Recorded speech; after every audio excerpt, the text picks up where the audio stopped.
Hello, students.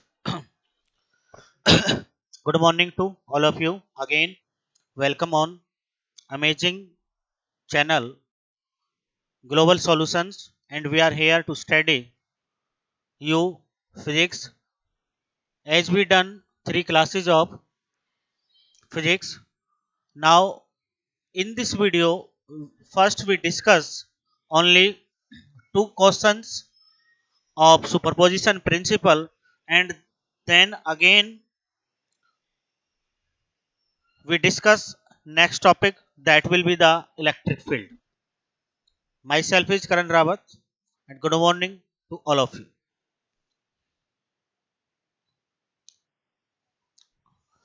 बेटा पिछली वाली वीडियो में हम न्यूमेरिकल्स डिस्कस कर रहे थे। हमारी वीडियो बहुत ज़्यादा लॉन्ग हो गई थी, उस कारण उस वीडियो में से इन दो क्वेश्चंस को मैंने इस वीडियो के लिए रख लिया था। पहले हम इन दो क्वेश्चंस को डिस्कस करेंगे और उसके बाद में फिर हम नेक्स्ट टॉपिक की तरफ बढ़ेंगे जो कि हमारा इलेक्ट्रिक फील्ड है। तो सबसे पहले न्यूमेरिकल है।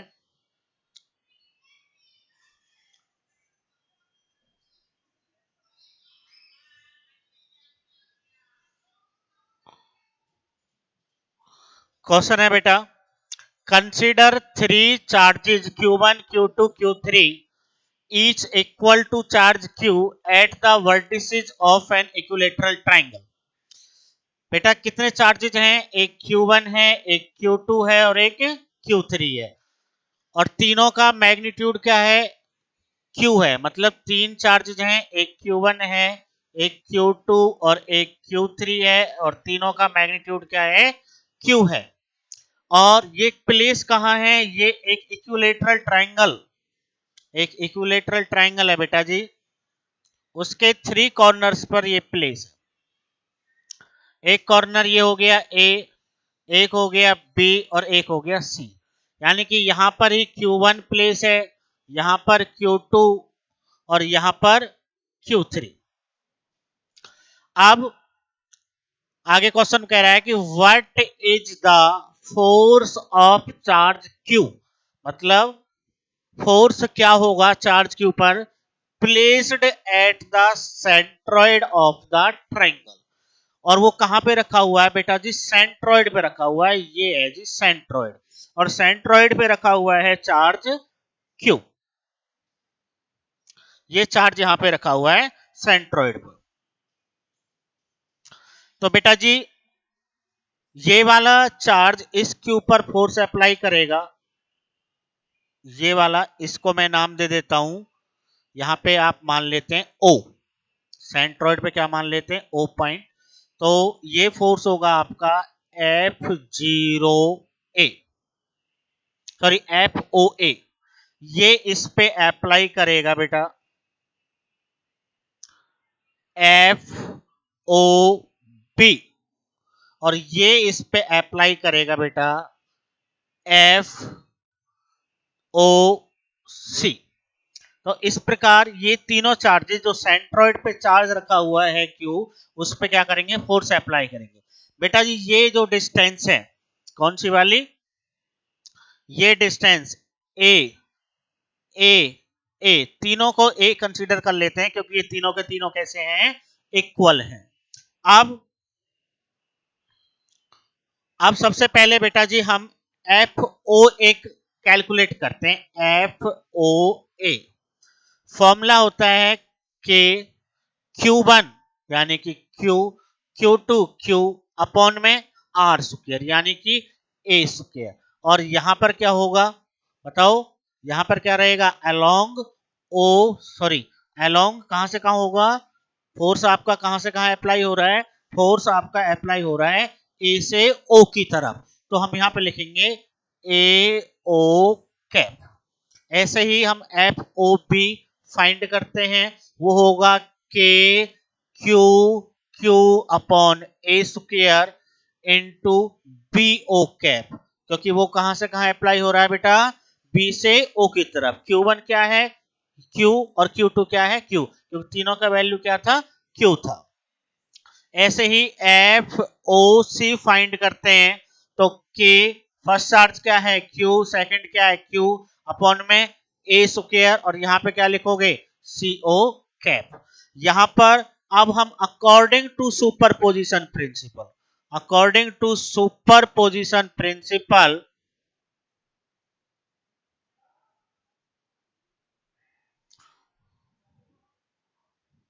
अकॉर्डिंग टू सुपरपोजिशन प्रिंसिपल जो फोर्स है एफ, वो टोटल फोर्स जो है वो किसके इक्वल रहेगा बेटा जी, F O A plus F O B plus F O C, इसके इक्वल रहेगा बेटा। अब देखो बेटा, जो ए ओ है वो हमारा इस तरह से अप्लाई हो रहा है, ए ओ फर्स्ट फोर्स जो है। दूसरा जो है हमारा एफ ओ बी वो इस तरह से है, ये हमारा है बी ओ कैप। और ये वाले इसकी बात करूं तो ये है हमारा एफ ओ सी, यानी कि मैं लिख देता हूं इसको C O cap. According to triangle law of vector addition, according to triangle law of vector addition, बेटा इन दोनों का सम जो है, जैसे कि ये आपने इस तरह से बनाया है, ये आपने इस तरह से बना दिया, और दूसरा ये है, तो इन दोनों का सम इसके इक्वल होना चाहिए। किसके इक्वल होना चाहिए, इसके इक्वल होना चाहिए। ठीक है, ये इसके इक्वल होना चाहिए, लेकिन डायरेक्शन क्या है, अपोजिट है। तो क्लियरली ये है कि A O plus B O is equal to किसके इक्वल होना चाहिए, ए ओ बी ओ। देखो ये ए है, ये बी और ये सी, एक प्रकार से A B plus B C equal होना चाहिए ए सी। लेकिन यहां पे क्या आता है, यहां पर आता है सी ओ कैप। तो इन तीनों का सम क्या रहेगा, जीरो रहेगा। यानी कि इसका जो रिजल्टेंट आएगा वो क्या आएगा, जीरो आएगा। रिजल्टेंट क्या आएगा, जीरो आएगा। जीरो आएगा तो ये फोर्स भी हमारा क्या रहेगा, जीरो रहेगा। इसका मतलब ये है कि सेंट्रॉइड पे जो चार्ज रखा हुआ है क्यू, उस पर इन तीनों की वजह से क्या रहेगा बेटा, फोर्स जीरो रहेगा। ये आपको समझ आ गया होगा।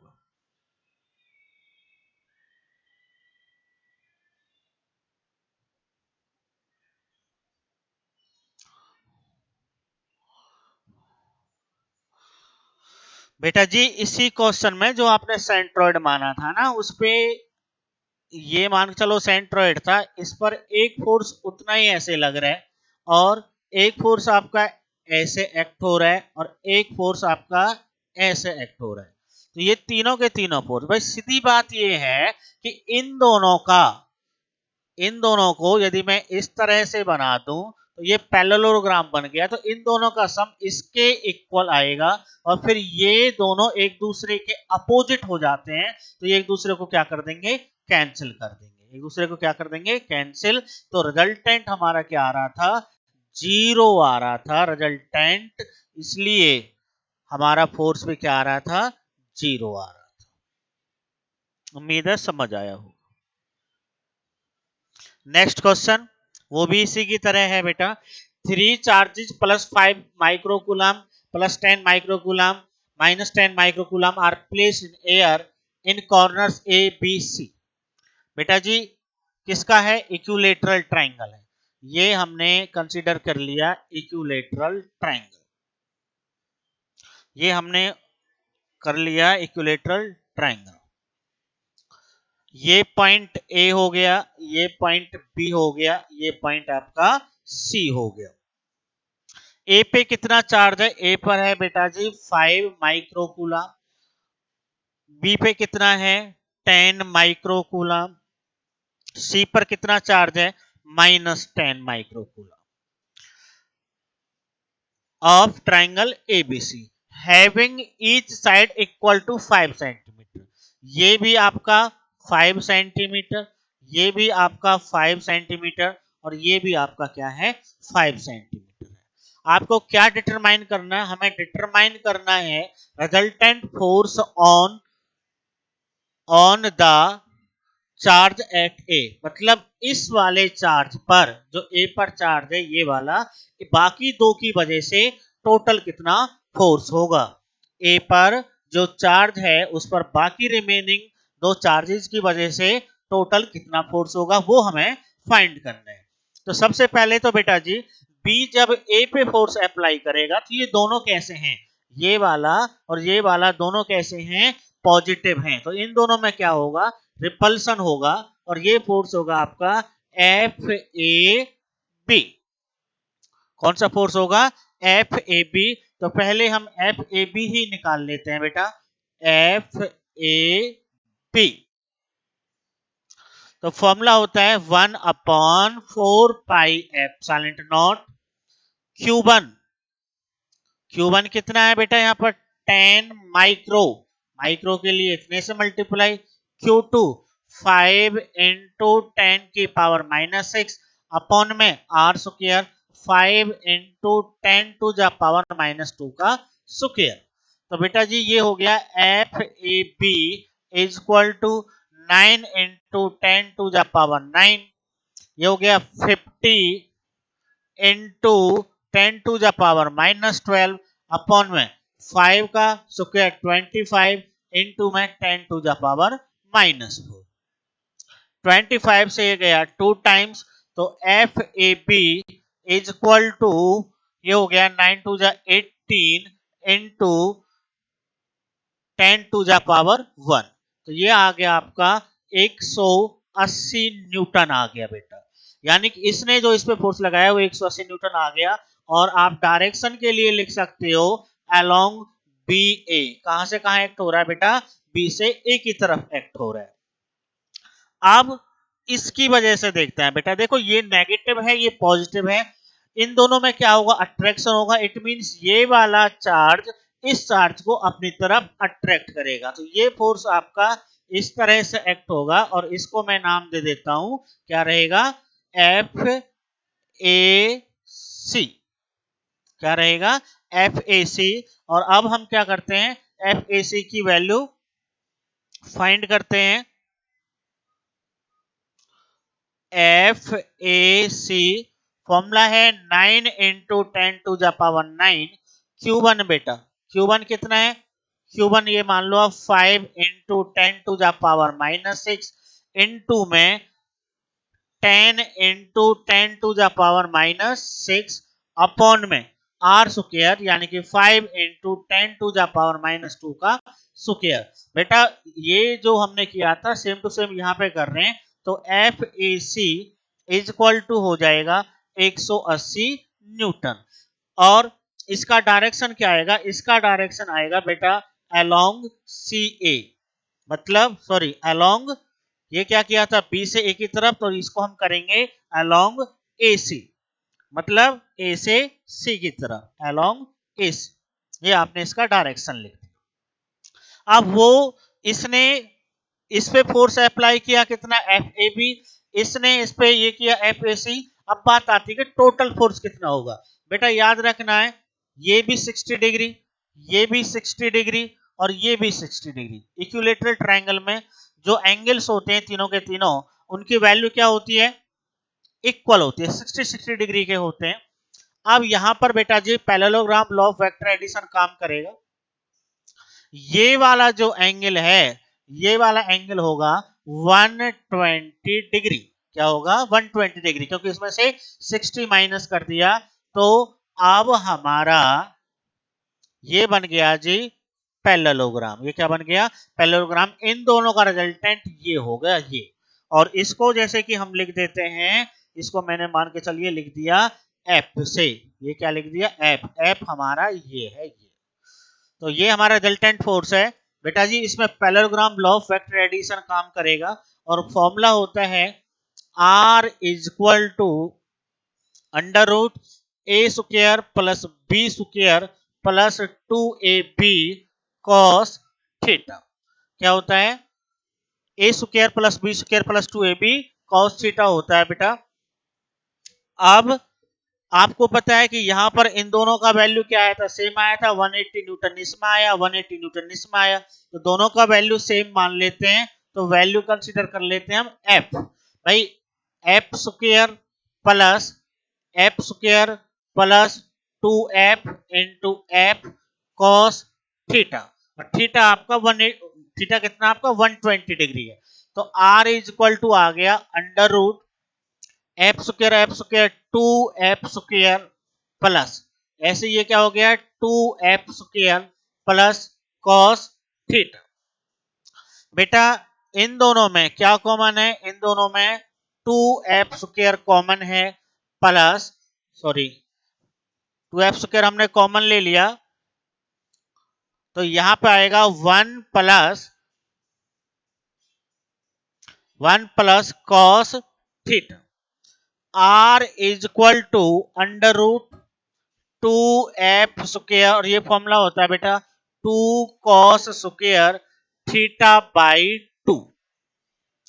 r is equal to under root, देखो 2 का स्क्वायर हो गया क्योंकि 2 है, f स्क्वायर हो गया और कॉस स्क्वायर थीटा बाई 2 हो गया। r इज इक्वल टू आ गया बेटा, देखो 2 बाहर आ जाएगा, f बाहर आ जाएगा और cos थीटा बाई 2 आपका बाहर आ जाएगा। r is equal to 2f की वैल्यू 180 डिग्री थी और इसकी वैल्यू कितनी थी cos 120 बाई 2, 2 से 60 times. r is equal to आ गया 360 इंटू cos 60 की वैल्यू वो होती है जो sin 30 की होती है 1/2, इससे ये कैंसिल हो गया, तो फिर से कितना आ गया 180 न्यूटन। तो रिजल्टेंट फोर्स जो हमारा आया वो कितना आ गया 180 न्यूटन। क्या आ गया 180 न्यूटन आ गया। आई बात समझ, यानी कि ये दोनों चार्जेस जो इस पे फोर्स अप्लाई करेंगे इसका वैल्यू कितना आ गया 180 न्यूटन आ गया। ठीक है, आप इसका स्क्रीनशॉट ले लीजिए।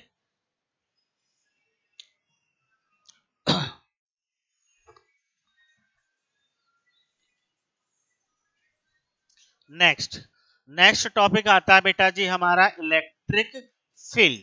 देखो बेटा फील्ड का मतलब होता है स्पेस, फील्ड का मतलब क्या होता है स्पेस होता है, और इलेक्ट्रिक मतलब इलेक्ट्रिक फोर्स, इलेक्ट्रिक फोर्स मतलब चार्ज, कोई चार्ज है आपके पास में Q, उसके चारों तरफ का वह स्पेस, उसके चारों तरफ का वह स्पेस जिसमें हम इलेक्ट्रिक फोर्स को एक्सपीरियंस कर सके।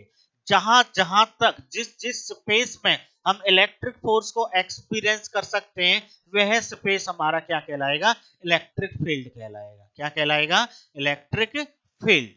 अच्छा जी, जिस चार्ज का हमें इलेक्ट्रिक फील्ड फाइंड करना होता है उस चार्ज को हम सोर्स चार्ज कहते हैं बेटा जी। क्या कहते हैं सोर्स चार्ज। अच्छा बेटा जी, मान के चलिए ये हमारे पास एक सोर्स चार्ज है Q और हमें इसके चारों तरफ क्या पता करना है इलेक्ट्रिक फील्ड पता करना है। और इलेक्ट्रिक फील्ड पता करने के लिए हम हाथ से तो उंगली रख के तो चेक नहीं करेंगे कि यहाँ यहाँ यहाँ इलेक्ट्रिक फील्ड है, उसके लिए हमें क्या चाहिए कोई टेस्टर चाहिए जो ये टेस्ट करके बताए कि यहाँ पर इलेक्ट्रिक फील्ड है या नहीं है। तो उसके लिए भी हम एक एनोदर चार्ज यूज करते हैं बेटा जी। क्या करते हैं एनोदर चार्ज यूज करते हैं और उसको सोर्स चार्ज के चारों तरफ प्लेस करके देखते हैं, रख के देखते हैं कि वो फोर्स एक्सपीरियंस कर रहा है या नहीं कर रहा है। कौन सा इलेक्ट्रिक फोर्स, रिपल्सिव और अट्रैक्टिव वाला फोर्स एक्सपीरियंस कर रहा है या फिर नहीं कर रहा है। वहां हमें पता चलता है कि यहाँ पर इलेक्ट्रिक फील्ड है या नहीं है। बेटा जिस चार्ज को हम पता लगाने के लिए यूज करते हैं उसको हम टेस्ट चार्ज कहते हैं। क्या कहते हैं टेस्ट चार्ज कहते हैं। अब देखिए, it is the space around a source charge in which a test charge Q naught experience an electrostatic force। वही बताया था बेटा कि ये कोई Q सोर्स चार्ज है, इसके चारों तरफ अराउंड द सोर्स चार्ज हम क्या करेंगे टेस्ट चार्ज रखेंगे Q नॉट, और जहां जहां तक वो फोर्स एक्सपीरियंस कर रहा है वहां तक इलेक्ट्रिक फील्ड है। जहां वो फोर्स एक्सपीरियंस करना खत्म कर देता है वहां पर इलेक्ट्रिक फील्ड नहीं है। आगे क्या कह रहा है कि electric field strength at a point is defined as the experienced by a unit positive test charge placed at that point without disturbing the position of source charge। तो इसके लिए देखो बेटा,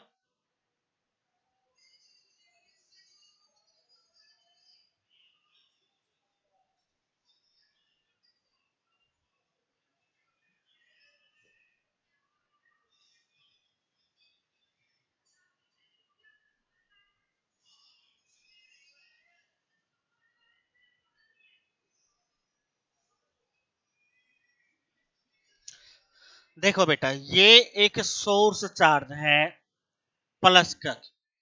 अब मुझे इसके चारों तरफ मान के चलो ये कोई पॉइंट है ए, यहां पर ना मुझे इलेक्ट्रिक फील्ड जानना है। यहां पे मुझे क्या जानना है, इलेक्ट्रिक फील्ड, कि कितना इलेक्ट्रिक फील्ड यहां पे होगा। तो हम यहां पर रखेंगे जी एक test charge.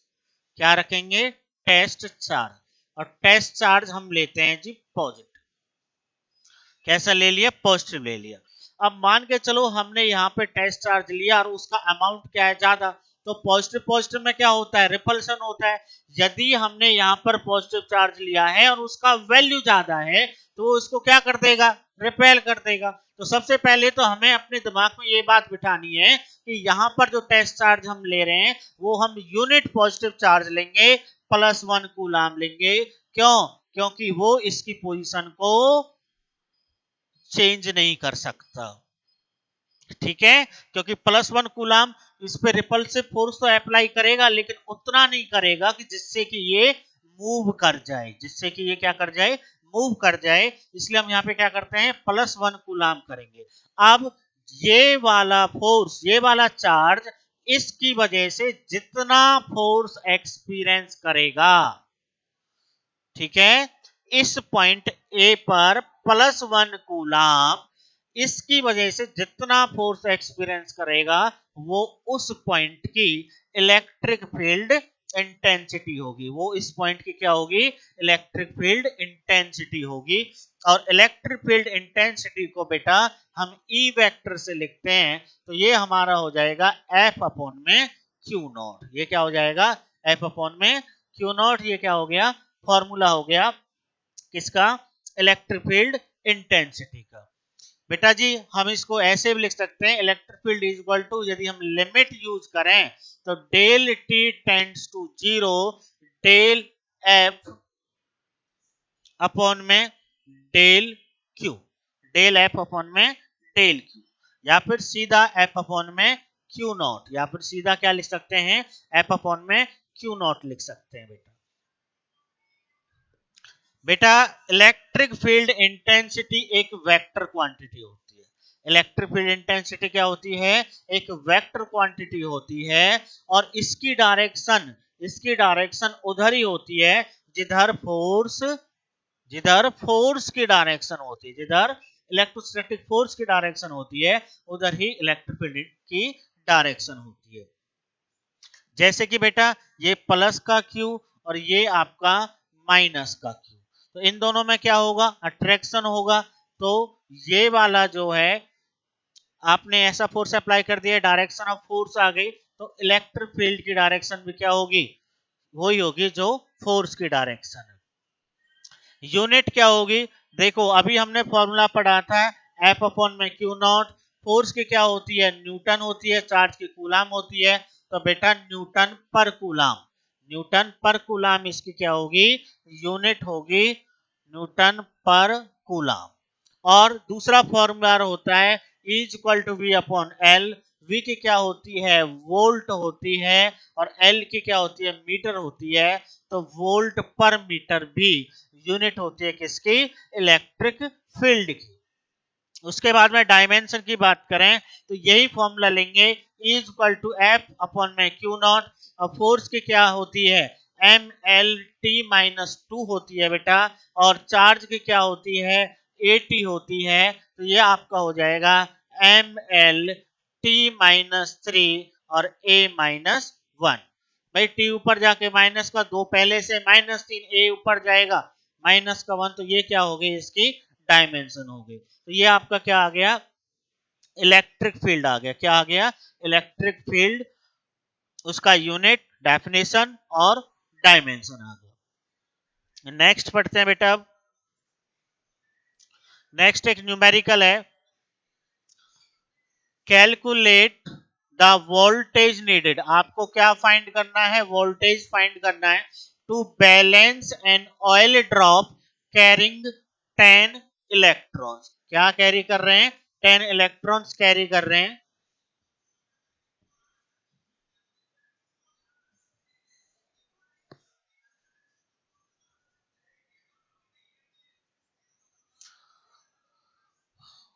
Calculate voltage needed, तो चार्ज क्या होगा, सबसे पहले चार्ज क्या होगा,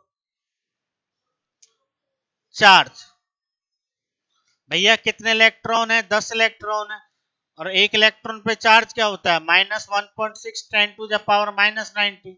तो ये क्या आ गया, 16 into 10 to the power -19 coulomb. 16 into 10 to the power -19 क्या आ गया, टोटल चार्ज आ गया, किस पे आ गया, उस ऑयल ड्रॉप पर। बिटवीन द, ये प्लेट्स है, between the plates of a capacitor which are 5 mm apart. बेटा कैपेसिटर में दो प्लेट होती हैं, और एक प्लेट पे पॉजिटिव चार्ज होता है, एक प्लेट पे कौन सा चार्ज होता है, पॉजिटिव चार्ज होता है, और दूसरी प्लेट पे नेगेटिव चार्ज होता है। इनके बीच का सेपरेशन जो है वो 5 mm गिवन है, यानी कि d जो है वो 5 mm है मिलीमीटर, और मीटर में कन्वर्ट करेंगे तो 10 टू द पावर -3 मीटर आएगा। The mass of oil drop, mass भी गिवन है, ऑयल ड्रॉप का मास ऑफ ऑयल ड्रॉप वो कितना है, 3 into 10 to the power -6 kg। और जी का वैल्यू जो लेना है, वैल्यू जो लेना है जी का, वो लेना है 10 मीटर पर सेकेंड स्क्वायर, पर सेकेंड स्क्वायर। अब देखो, calculate the oil drop carrying 10 electrons when located between the plates. मतलब जो ऑयल ड्रॉप है वो प्लेट्स के बीच में है, कहाँ है, प्लेट्स के बीच में है। अच्छा, अब एक बात बताओ, जो ऑयल ड्रॉप है वो कहाँ जाएगी, नीचे जाएगी बेटा, कहाँ जाएगी, नीचे। क्यों जाएगी नीचे, क्योंकि उसका वेट है, वेट के कारण कोई भी बॉडी कहाँ जाती है, नीचे जाएगी। और ऊपर क्यों जाएगी, ऊपर क्यों जाएगी, क्योंकि ऑयल ड्रॉप पे क्या, इलेक्ट्रॉन्स, इलेक्ट्रॉन पे नेगेटिव चार्ज, वो किधर जाते हैं, ऊपर। तो वो किसकी वजह से, क्यूई फोर्स की वजह से। इलेक्ट्रिक फील्ड की डायरेक्शन क्या होगी, इलेक्ट्रिक फील्ड की डायरेक्शन होगी, होती है हमेशा positive charge to negative charge. क्या होती है, positive charge to negative charge. अच्छा, ये ऑयल ड्रॉप यही बनी रहे, उसके लिए क्या है, वही स्टेशनरी रहे, तो उसके लिए क्या है कि Q E is equal to हमारा क्या होना चाहिए, एम जी होना चाहिए। क्यू ई बराबर हमारा क्या होना चाहिए, एम जी होना चाहिए। क्यू इज इक्वल टू ई, ई का फॉर्मूला अभी बताया था मैंने, वी अपॉन में एल होता है एम जी। अब बेटा v इज इक्वल टू हो जाएगा एम जी एल अपॉन में q।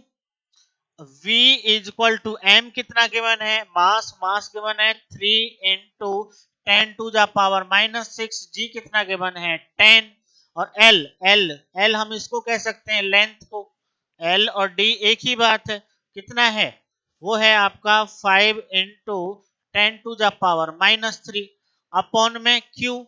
चार्ज कितना गिवन है बेटा, चार्ज ये रहा 16 into 10 to the power -19 coulomb. ये आपका क्या गिवन है, चार्ज गिवन है।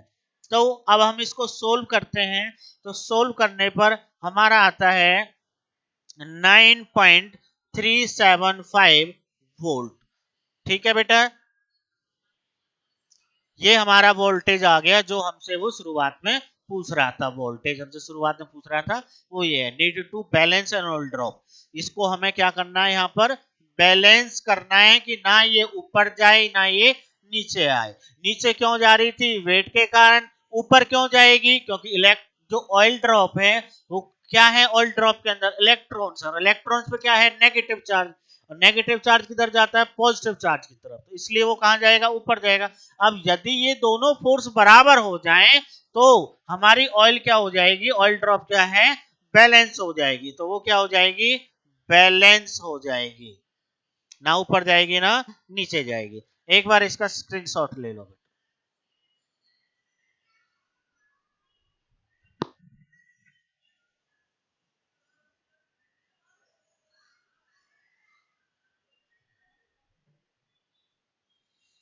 नेक्स्ट देखो बेटा,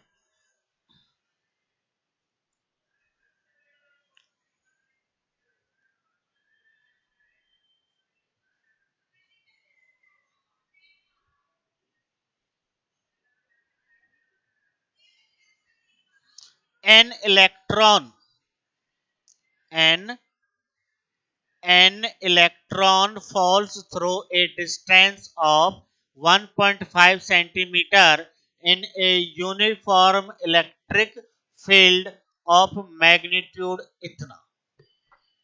बेटा जी ये हो गया, एक इलेक्ट्रिक फील्ड बना रहे हैं हम, क्या बना रहे हैं, इलेक्ट्रिक फील्ड। और इलेक्ट्रिक फील्ड इधर हमने क्या मान लिया, पॉजिटिव, और इधर क्या है, नेगेटिव। तो इलेक्ट्रिक फील्ड कैसा रहेगा, अपवर्ड रहेगा। इलेक्ट्रिक फील्ड कैसा रहेगा, अपवर्ड। इलेक्ट्रिक फील्ड जो होता है वो positive charge to negative charge होता है। अब इसके अंदर एक इलेक्ट्रॉन फॉल कर रहा है, कितनी डिस्टेंस से, 1.5 सेंटीमीटर से। कितनी डिस्टेंस से, 1.5 सेंटीमीटर से। इट मींस इलेक्ट्रॉन मान के चलो यहां है, वो क्या कर रहा है, फॉल कर रहा है ऐसे 1.5 सेंटीमीटर से। बेटा जी याद रखना है कि जब एक चार्ज पार्टिकल इलेक्ट्रिक फील्ड के अंदर मूव करता है तो वो इलेक्ट्रिक फोर्स एक्सपीरियंस करता है। क्या करता है, इलेक्ट्रिक फोर्स एक्सपीरियंस करता है, कितना, QE, जिसके कारण उसके अंदर क्या प्रोड्यूस हो जाता है, क्या प्रोड्यूस हो जाता है, एसिलरेशन प्रोड्यूस हो जाता है। क्या प्रोड्यूस हो जाता है, एसिलरेशन। तो अब हम क्या निकालेंगे, इसका एसिलरेशन निकालेंगे। तो जो acceleration in electron, acceleration in electron किसकी वजह से, due to due to upward electric field, due to upward electric field. Electric field कैसा है, यहां पर अपवर्ड है बेटा, ठीक है। तो क्या निकाल रहे थे, एक्सेलरेशन। तो M A is equal to क्या होता है, क्यू ई होता है। M A is equal to क्या होता है, क्यू ई। और यहां से ए का वैल्यू निकालें तो हो जाएगा क्यू ई अपॉन में m. A is equal to E हमने चार्ज मान लिया, ई इलेक्ट्रिक फील्ड है, अपॉन में मास, ये किसका आ गया, इलेक्ट्रॉन का मास हो गया। ठीक है बेटा, आप इसको इस तरह से समझ सकते हैं कि जो इलेक्ट्रॉन यहां पर था वो कहां जाएगा, डाउनवर्ड जाएगा। भैया डाउनवर्ड क्यों जाएगा, क्योंकि इलेक्ट्रॉन पे नेगेटिव चार्ज और नीचे क्या पॉजिटिव, तो वो कहां जाएगा, डाउनवर्ड ही तो जाएगा। जब डाउनवर्ड जाएगा तो वो क्यों गया डाउनवर्ड, वो पॉजिटिव प्लेट की तरफ क्यों गया, इलेक्ट्रिक फोर्स के कारण गया। किसके कारण गया, पॉजिटिव चार्ज है जिसके कारण क्या हो गया, इलेक्ट्रिक फोर्स प्रोड्यूस हो गया, तो वो कहां गया, पॉजिटिव प्लेट की तरफ गया। तो उसमें कितना एक्सेलरेशन प्रोड्यूस हुआ, ई ई अपॉन में एम ई। बेटा जी स्टार्टिंग में तो वो क्या था, रेस्ट पर भी था। Initial velocity initial velocity initial velocity जो थी वो क्या थी, इसकी जीरो थी। तो s is equal to u t plus half a t square. S ये क्या हो गया, zero into t plus half a ये रहा आपका, ई ई अपॉन एम ई, ई मतलब इलेक्ट्रॉन का, इंटू टी स्क्वायर। तो ये हो जाएगा S इंटू 2me अपॉन ई और ये हो गया under root is equal to T. तो टाइम का फॉर्मूला आ गया बेटा जी, अंडर रूट 2 SME अपॉन में ई। तो इस फॉर्मूले से आप क्या कर सकते हो, टाइम निकाल सकते हो, क्योंकि वो आगे कह रहा है दैट, आगे वो क्वेश्चन में पूछ ही रहा है टाइम ऑफ फॉल, कि उसको कितना टाइम लगेगा फॉल करने में, कितना टाइम लगेगा। अब वैल्यू रख देते हैं, t is equal to under root 2s, कितना कह रहा था वो, 1.5 सेंटीमीटर, मीटर बना लिए बेटा। me क्या होता है, mass of electron 9.1 10 to the power -31 upon में चार्ज कितना होता है 1.6 10 to the power -19 into electric field. Electric field कितना गिवन है बेटा, ये रहा आपका 2 into 10 to the power 4 newton per coulomb. तो हम इसको क्या करते हैं, सोल्व करते हैं, और टाइम की वैल्यू आ जाती है 2.9 into 10 to the power 9 second. 2.9 into 10 to the power -9 second. ये क्या है कि इलेक्ट्रॉन को फॉल करने का टाइम आ गया। आगे क्वेश्चन में कह रहा है the direction of field is reverse, मतलब ये जो डायरेक्शन है इसको हम क्या कर देते हैं, रिवर्स कर देते हैं बेटा जी। मतलब पहले पॉजिटिव नीचे था, अब पॉजिटिव आप ऊपर कंसीडर करते हैं और नेगेटिव नीचे। ये हो गई जी इलेक्ट्रिक फील्ड की डायरेक्शन रिवर्स, पॉजिटिव से नेगेटिव। आगे कीपिंग इट्स मैग्नीट्यूड अनचेंज, मतलब वैल्यू इतनी रहेगी, वैल्यू इतनी रहेगी, and a proton falls through the same. अब क्या है, प्रोटॉन क्या करेगा, फॉल करेगा। यहाँ पे वो कह रहा है कि आप प्रोटॉन है, तो प्रोटॉन कहाँ जाएगा, नेगेटिव चार्ज की तरफ ही जाएगा। In each case correct the situation with that of free fall under gravity. अच्छा, पहले तो बेटा इसका टाइम निकालते हैं कि इसको कितना टाइम लगेगा। अब देखो टाइम का हमारा ये फॉर्मूला आया था, टाइम का हमारा ये फॉर्मूला आया था, तो टाइम तो हमारा क्या रहेगा, सेम रहेगा, मतलब वही फॉर्मूला काम कर जाएगा। बस क्या है कि ये आपका फॉर्मूला हो जाएगा t is equal to under root 2SMP upon में ई ई। इसको मैं नेक्स्ट पेज पे कर देता हूं बेटा। फॉर्मूला था हमारा t is equal to under root 2SMP, क्या था, अंडर रूट 2SMP अपॉन में ई। ये था। अब वैल्यू रखते हैं बेटा 2, डिस्टेंस कितना था, डिस्टेंस था आपका 1.5 सेंटीमीटर, क्या था 1.5 सेंटीमीटर, उसको हमने बना दिए मीटर। मास ऑफ प्रोटॉन क्या होता है 1.67 इंटू 10 टू द पावर -27 होता है, अपॉन में चार्ज कितना होता है 1.6 इंटू 10 टू द पावर -19 होता है। इलेक्ट्रिक फील्ड कितना वैल्यू गिवन था आपको, इलेक्ट्रिक फील्ड का वैल्यू था भैया 2 इंटू 10 टू द पावर 4, कितना था 2 इंटू 10 टू द पावर 4। अब फिर से हम इसको सोल्व करते हैं, तो टाइम किसका आएगा, प्रोटॉन का आएगा, प्रोटॉन का टाइम आ गया। सोल्व करते हैं, ये आता है 1.25 into 10 to the power -7 second.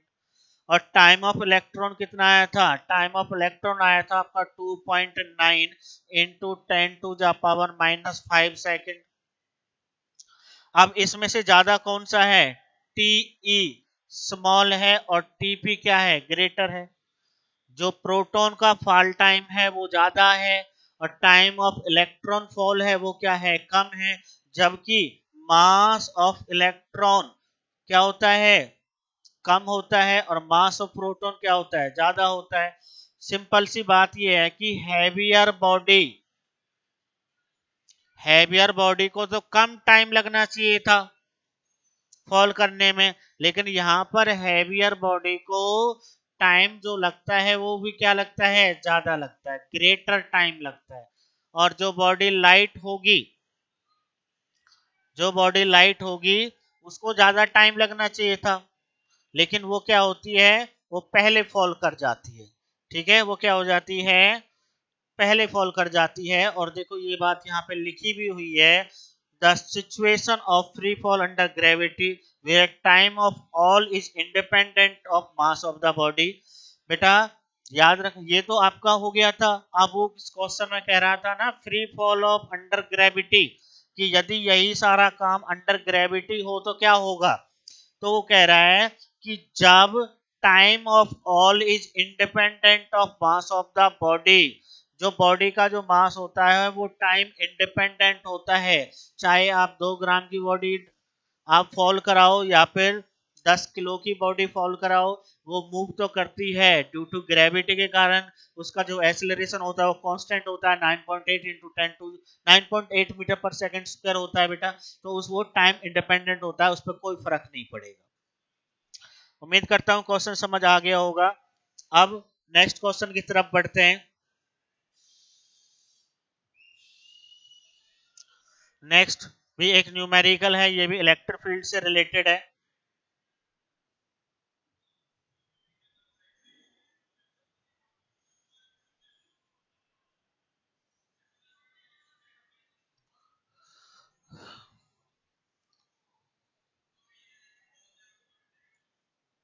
ये कहता है an electric field is set up between two parallel plates of a capacitor. भैया एक प्लेट है, मतलब एक कैपेसिटर है, कैपेसिटर की 2 प्लेट होती है। ये 2 प्लेट मान ली बेटा, एक प्लेट पे कौन सा चार्ज होता है, पॉजिटिव चार्ज होता है। दूसरी प्लेट पे कौन सा चार्ज होता है, नेगेटिव चार्ज होता है। एक प्लेट पे पॉजिटिव चार्ज और दूसरी प्लेट पर नेगेटिव चार्ज होता है। अब an electron enters the field symmetrically between the plates with a speed of v naught। अब बेटा जी ये यहां पर एक इलेक्ट्रॉन एंटर करता है। बेटा जब ये इलेक्ट्रॉन इलेक्ट्रिक फील्ड से बाहर था तो ये फ्रीली मूव कर रहा था, इस पर किसी का जोर दबाव नहीं था। लेकिन जैसे ही ये इलेक्ट्रिक फील्ड के अंदर एंटर करेगा तो इस पे कौन काम करेगा, इलेक्ट्रिक फोर्स काम करेगा। इलेक्ट्रिक फोर्स काम करेगा तो ये किधर जाने की कोशिश करेगा, ये जाने की कोशिश करेगा पॉजिटिव चार्ज की तरफ। इट मींस जो मोशन इसका अब तक का 1 डायमेंशनल मोशन था वो उसका 2 डायमेंशनल हो जाएगा। ये 2 काम करेगा कि ये आगे की तरफ भी मूव करेगा, मतलब ये इधर भी जाएगा और साथ के साथ ऊपर जाने की कोशिश भी करेगा, क्योंकि ऊपर क्या पॉजिटिव चार्ज। तो इसका मोशन कुछ इस तरह का हो जाएगा, यानी कि यहां से जैसे ये एंटर करेगा इसका मोशन कुछ इस तरह का हो जाएगा इलेक्ट्रॉन। यानी कि यहां पर तो केवल ये एक ही वेलोसिटी से मूव कर रहा था बेटा, यहां पर एक वेलोसिटी से मूव कर रहा था क्योंकि इलेक्ट्रिक फील्ड के बाहर है, और वो वेलोसिटी थी कितनी इसकी, v नॉट। और हम उसको हॉरिजॉन्टल वेलोसिटी भी कह सकते हैं, क्या कह सकते हैं, हॉरिजॉन्टल वेलोसिटी। लेकिन जैसे ये एंटर करेगा तो इस पर 2 वेलोसिटी काम करेंगी, कौन कौन सी, हॉरिजॉन्टल वेलोसिटी जिससे ये सीधा जाएगा, और वर्टिकल वेलोसिटी जिससे ये पॉजिटिव चार्ज की तरफ जाने की कोशिश करेगा। तो सबसे पहले तो बेटा जी जब ये इसके अंदर एंटर करेगा तो इलेक्ट्रिक फोर्स क्या होगा, काम करेगा, जो पॉजिटिव चार्ज की तरफ जाएगा इसकी डायरेक्शन चेंज होगी तो क्या होगा, एक्सेलरेशन भी प्रोड्यूस होगा। तो कितना एक्सेलरेशन प्रोड्यूस होगा, एक्सेलरेशन हो जाएगा बेटा जी M A is equal to Q E. क्या होगा, M A is equal to Q E, और ए इज इक्वल टू हो जाएगा क्यू ई अपॉन में एम। क्यू चार्ज को ई मान लेते हैं, ई ई अपॉन में एम। तो ए इज इक्वल टू आ गया ई ई अपॉन में एम आ गया, ई ई अपॉन में एम। ये क्या आ गया, इसका एक्सेलरेशन आ गया। उसके बाद में इसको यहां से यहां जाने में कितना टाइम लगेगा, तो लेंथ ऑफ ईच प्लेट जो है वो कितनी है, 1.5। कितनी है, 1.5। जो ईच प्लेट है बिटवीन उसकी जो हमें दे रखी है वो एल दे रखी है, वो 1.5 नहीं बेटा, कितना गिवन है, ये एल गिवन है, एल। तो इसकी लेंथ क्या है, L है, स्पीड क्या है, V नॉट है। तो इसको टाइम कितना लगेगा, time taken to cross the plates, plates को क्रॉस करने में कितना टाइम लगेगा, t इक्वल टू क्या होता है, L अपॉन में V नॉट। अरे डिस्टेंस अपॉन में स्पीड होता है ना, क्या होता है, डिस्टेंस अपॉन में स्पीड होता है। ये हमारा क्या आ गया, टाइम आ गया।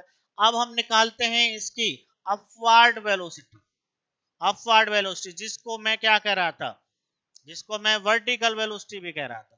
तो अपवर्ड वेलोसिटी, अपवर्ड वेलोसिटी कैसे निकालोगे आप, अपवर्ड वेलोसिटी निकालेंगे हम V Y is equal to A T, V Y, अरे वेलोसिटी का फॉर्मूला क्या होता है, एक्सीलरेशन टू टाइम है, एक्सीलरेशन क्या होता है, change in velocity upon time.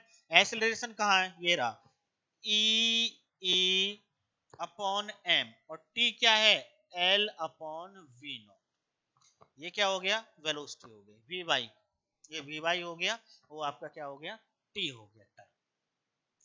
अच्छा, वी एक्स कितना है भैया, वी एक्स तो आपको पता है वी नॉट है, क्योंकि हॉरिजॉन्टल वेलोसिटी पे कोई फर्क नहीं पड़ेगा, जिस वेलोसिटी से जा रहा था वो तो उतनी वेलोसिटी से तो ऐसे इस डायरेक्शन में तो जाएगा ही जाएगा। फर्क किस पे पड़ रहा था, चेंज कौन सी हो रही थी, वर्टिकल वेलोसिटी, किसकी वजह से हो रही थी, इलेक्ट्रिक फोर्स की वजह से हो रही थी, किसकी वजह से, इलेक्ट्रिक फोर्स की वजह से। अब हम क्या निकाल लेते हैं, अब हम निकाल लेते हैं, क्योंकि जब ये इससे बाहर गया तो इस तरह से मैं लाइंस ड्रॉ करूं, तो यहाँ ये एंगल बना रहा है ना थीटा, वो थीटा हमसे पूछ रहा है find the angle of deviation of path of electron as it comes out from the field. बेटा जी देखो, इसको ऐसे जाना चाहिए था Vx से, लेकिन इलेक्ट्रिक फील्ड के कारण ये इस तरह से जाता है Vy से, ये क्या एंगल हो गया, थीटा, ये क्या हो गया, थीटा हो गया। अब कैसे निकालेंगे टीम, अब हम फॉर्मूला निकालेंगे tan theta is equal to, tan theta is equal to Vy upon Vx, tan theta is equal to Vy का वैल्यू ये रहा E upon M V naught, और अपॉन में Vx कितना है, वो तो वी नॉट है ही, तो ये sorry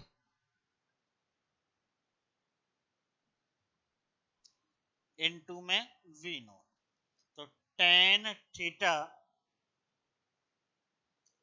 is equal to EL upon M V naught square, और थीटा इज इक्वल टू आ गया है tan inverse EL upon M V naught square. तो इतने थीटा से वो क्या हो जाएगा, डेविएट हो जाएगा अपने पाथ से।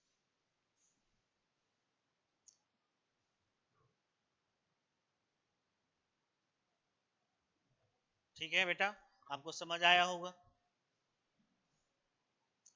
नेक्स्ट है, नेक्स्ट टॉपिक है बेटा हमारा electric field due to a point charge. बेटा जी ये हम कंसीडर करते हैं वो पॉइंट चार्ज प्लस क्यू, जिसकी वजह से मुझे ए पॉइंट पर इलेक्ट्रिक फील्ड निकालना है। कहाँ पे निकालना है, ए पॉइंट पर, जिस जहां पे हमें एक टेस्ट चार्ज मानना पड़ेगा क्यू नॉट, क्या मानना पड़ेगा, एक टेस्ट चार्ज क्यू नॉट मानना पड़ेगा, और जिसका हमें फाइंड करना है ये मान लेते हैं आप ओ पॉइंट पर, ओ पॉइंट पे जो चार्ज है उसकी वजह से इलेक्ट्रिक फील्ड निकालना है हमें ए पॉइंट पर। तो ये वाला चार्ज सोर्स चार्ज का काम करेगा, और ये वाला चार्ज किसका काम करेगा, टेस्ट चार्ज का काम करेगा। सबसे पहली बात तो इनके बीच का डिस्टेंस और कंसीडर करते हैं, वो करते हैं हम आर, क्या डिस्टेंस कंसीडर करते हैं, आर करते हैं। तो F is equal to 1/4 pi epsilon naught Q, Q naught upon में आर स्क्वायर। बेटा ये कूलाम्स लॉ से आ गया, किससे आ गया, कूलाम्स लॉ से। भाई जहां दो चार्ज होंगे ना वहां लड़ाई होगी, वहां फोर्स होगा, और वो फोर्स हमने निकाल लिया। अब वो फोर्स अट्रैक्टिव हो रिपल्सिव हो वो तो बाद की बात है, बाकी हमने फोर्स यहाँ पे कैलकुलेट कर लिया। दूसरा, ये एक वेक्टर क्वांटिटी होती है, तो आप यहाँ पे आर कैप यूज कर सकते हैं। बेटा जी इलेक्ट्रिक फील्ड का हमने फॉर्मूला पढ़ा है, एफ अपॉन में क्यू नॉट होता है, एफ अपॉन में क्या होता है, क्यू नॉट होता है, सॉरी एफ अपॉन में क्या होता है, क्यू नॉट होता है, इज इक्वल टू एफ का वैल्यू रख दीजिए Q naught upon 4 pi epsilon naught R square into में आर कैप इनटू में क्यू नॉट से Q naught cancel, E is equal to Q upon 4 pi epsilon naught R square into में R cap. तो ये हमारा क्या आ गया, इलेक्ट्रिक फील्ड आ गया, किसकी वजह से बेटा, due to a point charge. E और आर में कैसा रिलेशन आया है, ई और आर में इनवर्सली प्रोपोर्शनल आया है।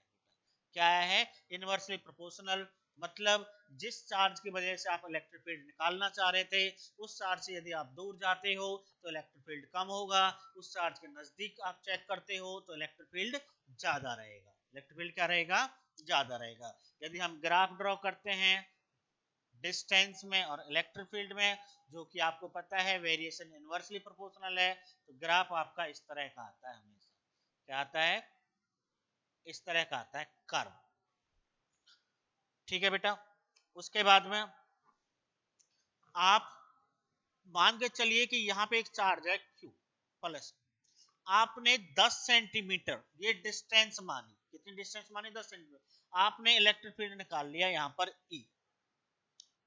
अब आप क्या है 10 सेंटीमीटर दूर यहां पर भी इलेक्ट्रिक फील्ड निकालते हो, यहां भी 10 सेंटीमीटर पे निकालते हो, यहां भी 10 सेंटीमीटर पे, यहां भी 10 सेंटीमीटर पे, यहां भी 10 पे, यहां भी 10 पे, यहां भी 10 पे, हर जगह 10 सेंटीमीटर पे जो इलेक्ट्रिक फील्ड निकालते हो वो हर जगह क्या आएगा, इक्वल आएगा।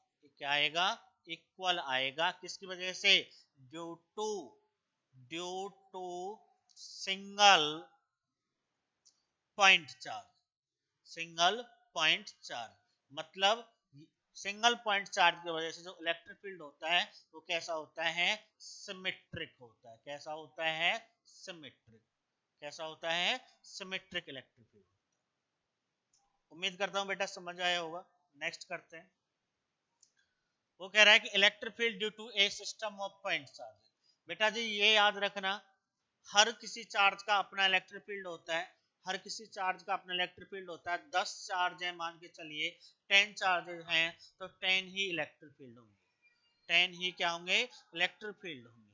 अब वो खुद कह रहा है कि हमने n पॉइंट चार्ज माने, एक का चार्ज q1, दूसरे का q2, q3, qn, हैविंग एक की डिस्टेंस r1 है, एक की r2 है, एक की r3।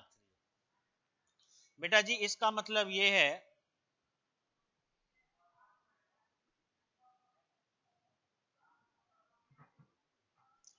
एक सेकंड बस, एक चार्ज q1 है और उसकी वजह से किसी पॉइंट पे हम इलेक्ट्रिक फील्ड निकाल रहे हैं जिसका डिस्टेंस कितना r1, तो भैया इसका इलेक्ट्रिक फील्ड होगा E1 is equal to Q1 upon में 4 pi epsilon not R1 square, और यहाँ पे आप R1 कैप लिख सकते। ऐसे Q2 की वजह से जो आप इलेक्ट्रिक फील्ड निकालोगे वो होगा Q2 अपॉन में 4 pi epsilon not R2 square into में R2 कैप। ऐसे ही E3 की वजह से, ऐसे E4 की वजह से, तो ऐसे ही बेटा जी अब आप क्या है En की वजह से निकालेंगे तो Qn upon 4 pi epsilon not Rn square into Rn cap. बेटा जी ये जो मैंने फॉर्मूले यूज किए हैं, जो पिछले वाले टॉपिक में हमारा फॉर्मूला यही तो आया था, तो ये वाला बेसिक फॉर्मूला मैंने वहां पे यूज किया है, क्योंकि यहाँ पे मान के चलो Q1 कर दिया तो यहाँ भी E1 कर दिया, यहाँ 1 कर दिया, यदि मैं इसको 2 करूंगा तो यहाँ भी 2 हो जाएगा, मैं इसको 3 करूंगा तो यहाँ भी 3 हो जाएगा, तो वो वाला फॉर्मूला मैंने वहां पे यूज किया है। अब बात आती है कि टोटल इलेक्ट्रिक फील्ड क्या होगा, टोटल इलेक्ट्रिक फील्ड क्या होगा,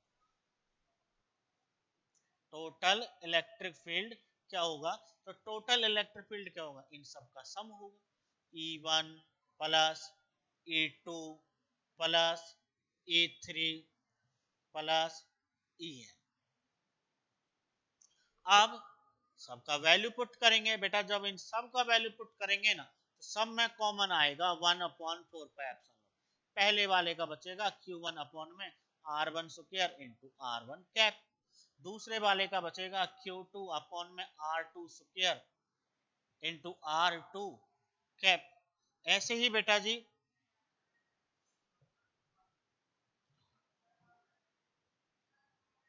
ऐसे ही बेटा नेक्स्ट वाले की मैं बात करूं तो वो बचेगा Q3 अपॉन में R3 स्क्वायर इंटू में R3 कैप, ऐसे ऐसे आपका चलता रहेगा। तो इन सब में 1/4 पाई आपका कॉमन आ गया।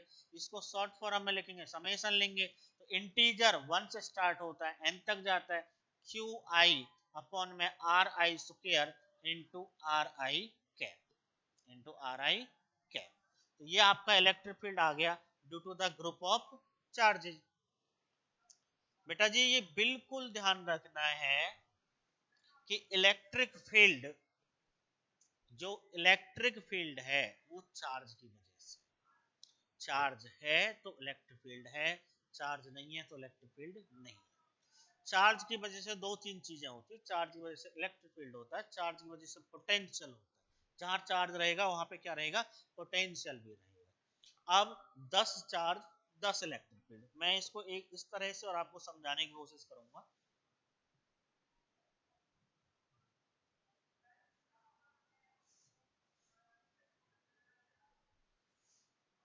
बेटा जी ये वो जगह है जहां पर मुझे इलेक्ट्रिक फील्ड निकालना है, इस P पर। यहाँ पर Q1 रखा हुआ है, यहाँ पे फॉर एग्जांपल Q2 है, यहाँ पे Q3 है, Q4 है, ऐसे ऐसे करके Qn। इसका डिस्टेंस यहाँ से यहाँ तक R1 है, इसका डिस्टेंस कितना R2 है, इसका डिस्टेंस क्या R3 है, इसका डिस्टेंस क्या R4 और इसका डिस्टेंस क्या Rn है।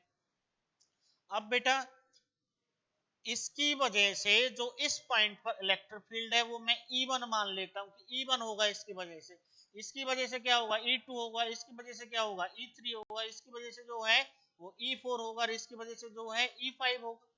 वो कहाँ है, P पॉइंट के इलेक्ट्रिक फील्ड है। तो जब मैं टोटल निकालूंगा तो भाई स्वाभाविक है कि हमें क्या करना पड़ेगा, इनको सम करना पड़ेगा, इनको क्या करना पड़ेगा, सम करना पड़ेगा, En। अब बेसिक फॉर्मूला मैंने आपको बता दिया कि electric field is equal to Q upon में 4 pi epsilon naught R square होता है। अब यदि मैं यहाँ वेक्टर यूज करता हूँ, वैसे मुझे करना चाहिए वेक्टर, क्योंकि आपको पहले ही बता दें कि इलेक्ट्रिक फील्ड क्या है, एक वेक्टर क्वांटिटी है। इलेक्ट्रिक फील्ड क्या है, एक वेक्टर क्वांटिटी है।